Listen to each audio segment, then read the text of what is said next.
Have you ever felt stuck learning English, making the same little mistakes over and over again? It's like your brain knows the rule, but your mouth just won't cooperate. You say things like, he goes school, instead of, he goes to school, and you just want to facepalm. Trust me, I've been there, and so have millions of others. It's a super common part of the learning journey. But what if I told you there's a way to break through that barrier, to make the correct grammar feel natural and automatic? Today, we're going to dive deep into why these mistakes happen and, more importantly, how to fix them for good. We'll explore the why behind the S in goes and how you can train your brain to get it right every single time, without even thinking about it. Imagine a big auditorium, lights shining on a stage. On the giant screen behind the stage, a sentence appears. He goes school. It looks wrong, right? You can feel it. Then, with a flash, it corrects itself to he goes to school. This simple change is the key to unlocking a huge part of English grammar. Subject-verb agreement. In English, when the subject is a third-person singular pronoun, he, she, or it, the verb in the present tense needs an S or es at the end. It's a fundamental rule, but it's also one of the most frequent errors for learners. Why? Because many languages don't have this rule, so our brains aren't wired to automatically add that S. It's an extra step we have to consciously remember. Let's break it down. Think of the subjects I, you, we, and they. With these, the verb stays in its base form. I go, you go, we go. They go simple. But the moment we switch to he, she, or it, the verb needs to change. He goes. She plays. It works. This little s is like a signal that tells us we're talking about a single person or thing, not ourselves or the person we're talking to. The mistake he goes school happens when we forget to add that signal.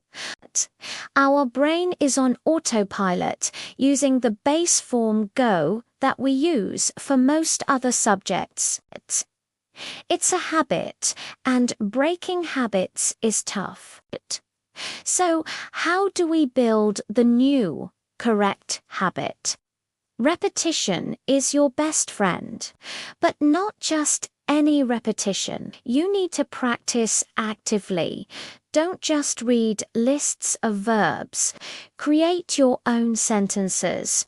Start with he. Say 10 sentences out loud. He plays the guitar. He eats breakfast at 8. He watches movies on weekends. He reads a book every night. Feel the S sound at the end of the verb. Now do the same with she. She sings beautifully. She works in an office. She likes coffee.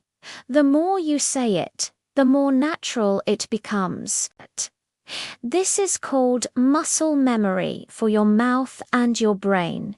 You're creating new neural pathways. Let's go back to our auditorium. Imagine two students, Rui and Samir. They're in a competition.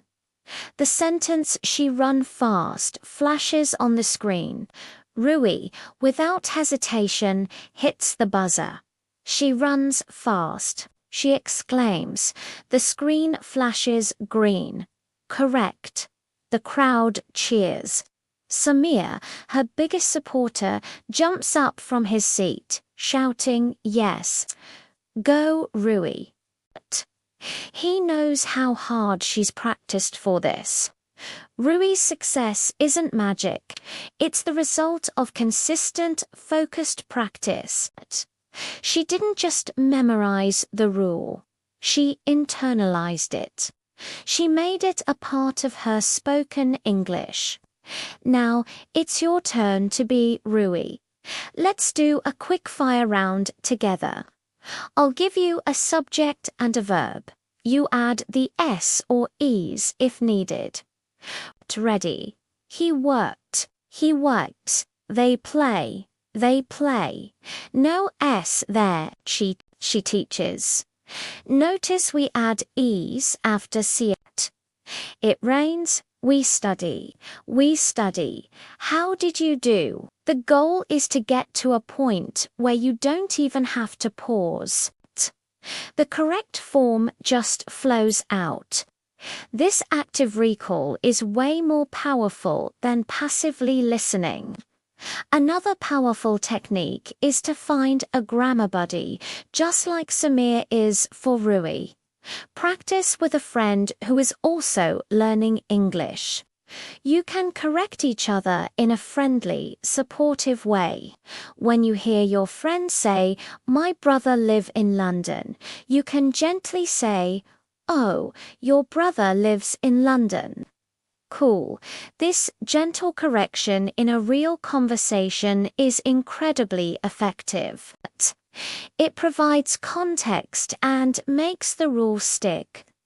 Samir probably corrected Rui 100 times during their practice sessions, and that's why she's shining on stage. He wasn't just cheering for her success. He was a part of it. Now, let's talk about input. To speak correctly, you need to listen to a lot of correct English. Surround yourself with it. Watch movies, listen to podcasts, and pay close attention to how native speakers use verbs with he, she, and it. Don't just let the words wash over you. Listen actively. When you hear a sentence like "he looks tired," pause and repeat it. He looks tired. Mimic the pronunciation, the intonation, and most importantly, that little S. This is called shadowing, and it's a fantastic way to improve both your grammar and your accent. The more you hear it, the more right it will sound to your own ear, and the more wrong the incorrect version will sound. Think about our auditorium example again. Rui didn't just learn the rule from a book. She's probably watched hundreds of hours of English TV shows. She has heard. He loves her, and she wants to leave so many times that the pattern is burned into her brain. So when she sees she run fast, it immediately triggers a "that's not right" feeling. That feeling is what you're aiming for. It's your internal grammar checker, developed through massive exposure to authentic English. So, your homework is to find a show you love and start shadowing. 10 minutes a day can make a huge difference. Let's expand beyond he, she, and it. This rule also applies to any singular noun. For example, the dog barks. Dog is a singular noun, so we can think of it as an it. Barks. My sister plays tennis. Sister is singular. We can think of her as she plays Samir. Cheers loudly. Samir is a single person, a he. Cheers. This is where many learners get confused. They remember he, she, it, but forget that it applies to John, the car, or the company as well. So, when you're practicing, mix it up. Don't just use pronouns. Use names and singular nouns. The sun rises in the east. The baby cries. This phone works well. Let's go back to Rui on stage. The final question appears. It's a tricky one. Everybody here speak English. The audience goes quiet. This is tough. Everybody sounds like a lot of people, right? So it should be speak, like they speak. Rui takes a deep breath. She remembers her lessons. Words like everybody, everyone, somebody, anyone, nobody are grammatically singular. They act like he or she. She confidently hits the buzzer. Everybody here speaks English. The screen turns green, confetti bursts into the air, and the crowd goes wild. Samir is the loudest of all, beaming with pride. Rui has won. She mastered not just the basic rule, but its tricky exceptions too. This is the journey of learning English. You start with a simple mistake like he goes school. You learn the basic rule. You practice until it becomes a habit. You expose yourself to tons of English until you develop an intuitive feel for the language. And then you tackle the exceptions and the tricky parts, like Rui did with everybody. It's a step-by-step process. There are no shortcuts, but there is a clear path. The key is consistent, active practice and a positive mindset. Every mistake is just a stepping stone. Every correction is a lesson learned. So, the next time you catch yourself saying he, go or she like, don't get frustrated. See it as an opportunity.